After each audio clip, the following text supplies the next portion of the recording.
Hello. So I'm doing my first ever reaction, like trailer reaction, ever. I'm going to be watching the launch trailer for Final Fantasy XIV Dawntrail.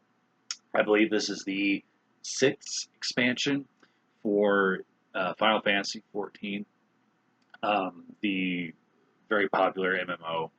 Uh, and I'll have more to talk about once the trailer's over. But let's go ahead and watch this puppy.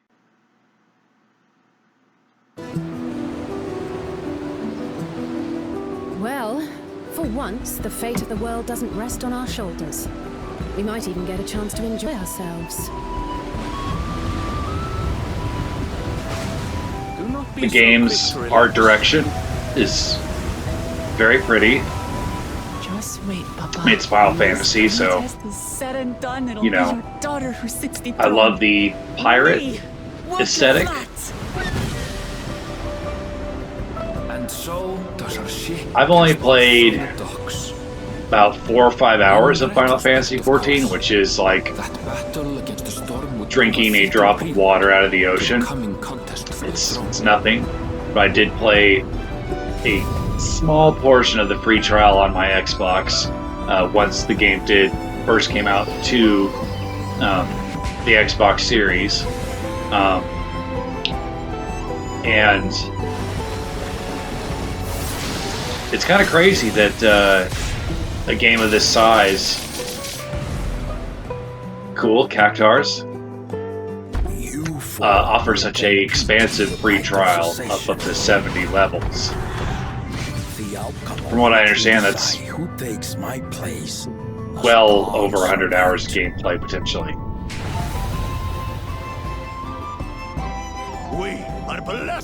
So I have no idea what this has to do with the main story, if anything. The only things I really know about Final Fantasy XIV is through listening to Ultimate Final Fantasy, the Ultimate Final Fantasy podcast. I can always take what I need later. But Our nation is a fortress, it looks cool and its people so far. the bricks with which it is built. It is through embracing innovation that we will usher Tuli Yolal onto a more prosperous future.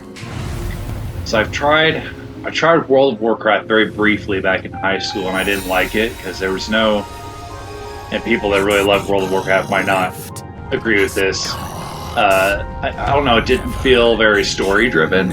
So it's like, that's why I've been hesitating to jump into 14 and 11 because they're MMOs. All this time, it was here, the city of gold. Because I think with Final Fantasy, one of the most important things, especially with the mainline numbered ones, is that there needs to be a good story.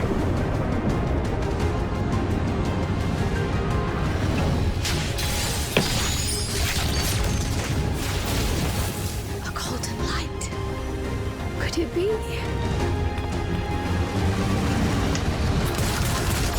Be curious to see how many expansions 14 ends up getting. I think 11 got like 8, if I'm not mistaken. It's crazy that that game is still going. Much about the key remains shrouded in mystery. What in the world is that? So I wonder, with the pirate aesthetic that this thing has going on, whether or not you're going to be able to buy your own ship, or if you could even do that in the base game. The next dawn servant, and I'll protect my people to the last. Interesting. I love the logo. With Logo's your really cool. strength, could you have held fast to that which is dear without sacrifice?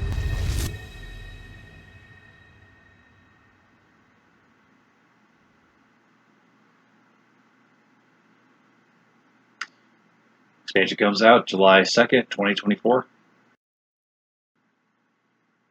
I know that, I think if you pre-order it, depending on what you get it on, you can start playing a couple days early. I would love to have like a collector's edition for either the PlayStation 5 or the Xbox because I've got both.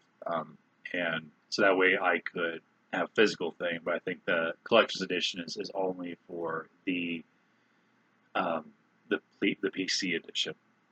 But that was really cool, even with having like really no context for what 14 is about, other than it's an MMO and it's Final Fantasy. It looks like an exciting trailer. I do have an announcement. It's a potential thing I'm going to try to do on this channel. I've been thinking about giving streaming a try, just for the fun of it. And that's I feel like that's the best way to go into it. I think that if you're gonna try streaming, especially gaming, that I think if you're going into the mindset of that you're gonna make a lot of money or have a lot of subscribers like Osmond Gold or Penguinzo, then I think that's the wrong reason to get into it. Same thing with having a YouTube channel. As I do this and my other channel because it's fun. It would be great if it became something, but I think it'd be dishonest to, try to make money off of it. So I'm not going to be jumping into 14 or 11 until after the summer and potentially the fall is over, because with the weather being so nice, I really want to work on my health and exercise more. And I know with these MMOs, even with the free trial I did with 11, it was very addicting. So I am going to wait to get into those. I'll try the free trial for 14, and I'll probably attempt to stream it, and we'll see how that goes and see whether or not I like it or not. I'd rather give it a shot and see what I think, whether or not I would enjoy that sort of thing. And I think the huge reason that kind of made me think that this would be a perfect opportunity is, I really enjoy the dialogues I get to have with fellow Final Fantasy fans. I have a Facebook group that I'm a part of that they're all really nice. Even if we don't see eye to eye on games that we like, people have always been super respectful. Like I made a post about how Final Fantasy XII is my favorite in the series so far, and everybody was really great about it. There was no like, oh, you're an idiot. Final Fantasy X is clearly the best, or whatever. And I think that's a really great thing. I think there are a handful of fandoms where you don't get a lot of that. I think Star Wars in particular is one where if somebody, Rogue One is my personal favorite Star Wars movie, and I don't really comment on Star Wars stuff anymore because just like the discourse around it is no longer fun. So that brings me back to my point, is that I think if I could have a handful of people that would enjoy watching me stream and having a dialogue and talking about the series and the game that I'm playing, then it'll be worthwhile. So, yep, that's just the announcement. Look out for that. I'll be having a whole area that I'm going to be making in my apartment to hopefully be for streaming, so I won't always just be kind of in the dark like this. But take care.